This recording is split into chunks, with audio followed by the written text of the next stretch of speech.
Over at the ABC, the coronavirus pandemic has been an unwanted interruption to their fear-mongering, alarmism and evangelism on global warming. It was a terrible bushfire season, as you know, and the ABC and others, though, used it to ramp up climate change campaigning before they were rudely interrupted by the breaking of the drought and the health crisis of COVID-19. But don't worry, they're ramping up the climate stuff again. Have a look at how they kicked off Four Corners last week. This summer has changed Australia. It's changed some of our landscapes, perhaps permanently. It's changed our people. Black Summer, as it's now known, was one of the longest and most widespread fire seasons in our history. The conditions for it were fuelled by a changing climate, and no one can say we weren't warned. Well, there's a lot in just that snippet there, isn't there? I mean, in a country where the environment has not only been shaped by bushfire, but has evolved to survive in it, in fact, has evolved to rely on bushfire, it's one hell of a stretch to say a bad bushfire season will change it forever. And as for people, whether they're Indigenous or more recent arrivals, we've all lived with the bushfire threat for as long as we've been here. But what about the reporter's phrase, one of the worst fire seasons? That's the point. We've seen worse before, a decade ago, 3 decades ago, even a century ago. So pinning the fires on climate change is a hell of a stretch. Still, this was not the main focus of the Four Corners program. It was really about climate policy. I still feel gutted, you know, all these years later. I still feel, oh, no, it's more than that, I feel angry. I know that's not a good thing, and I probably should get therapy. But I've asked myself this question many, many times. Why do I still feel angry about it? And the reason I feel angry about it is that I feel angry about what Australia has lost. The program had former politicians and leading public servants lamenting the demise of a carbon price, an emissions trading scheme, a carbon tax, whatever you want to call it. Some crucial facts were omitted. One was that even without a trading scheme, Australia has reduced its carbon dioxide emissions. Both parties in government adopted the Kyoto Protocol targets, and they were met, Australia being one of only 36 countries to do so. Both major parties also supported the Paris Climate Agreement to reduce emissions by at least 26% by 2030. Kind of crucial facts if reducing emissions is your main goal. And the proof of our performance is here. The latest National Greenhouse Inventory summarises it this way. Australia's emissions for the year to September 2019 declined by 15.4% since the peak in the year to June 2007 and were 1% below emissions in 2000 and 13.1% below emissions in 2005.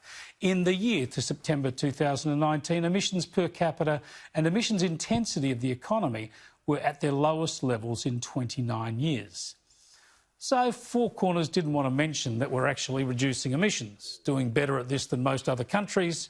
That, I suppose, would ruin the narrative. The other crucial omission was how, over the past 2 decades, global emissions have grown by vast amounts. Since the year 2000, global emissions have increased by about 11,000 million tonnes. In other words, the growth in emissions alone is more than 20 times Australia's annual emissions.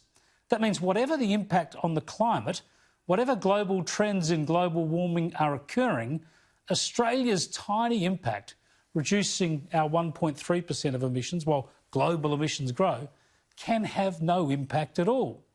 So the big lie that abolishing our carbon tax has somehow hurt us with a hotter climate is just tosh.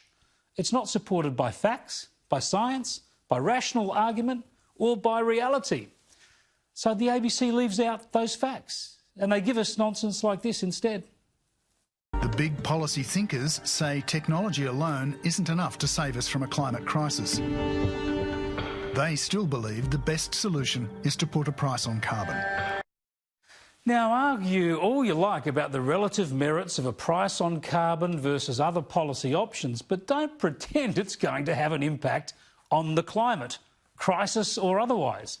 But Four Corners also ran a line that the very term carbon tax hurt former Labor Prime Minister Julia Gillard's policy and led to the demise of that price on carbon. First, we don't want a carbon tax.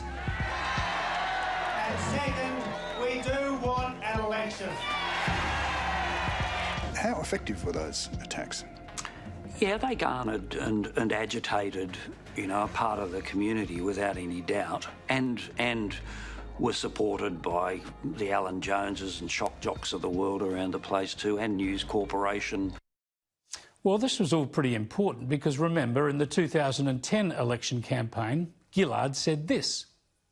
There will be no carbon tax under the government I lead. Now, let's be clear, you can get into a complicated argument about how the scheme she eventually came up with was not a tax, but rather a trading scheme that started with a fixed price. But there's only one person to blame for allowing the carbon tax attack. On the very day that Gillard announced her carbon pricing plan, in a joint announcement with the Greens leadership, she also gave up the ghost on the carbon tax debate. With this carbon tax, you do concede it's a carbon tax, do you not? Oh, look, I'm happy to use the word tax. There you go. That's what you call a fatal admission. And that was on day one of her scheme.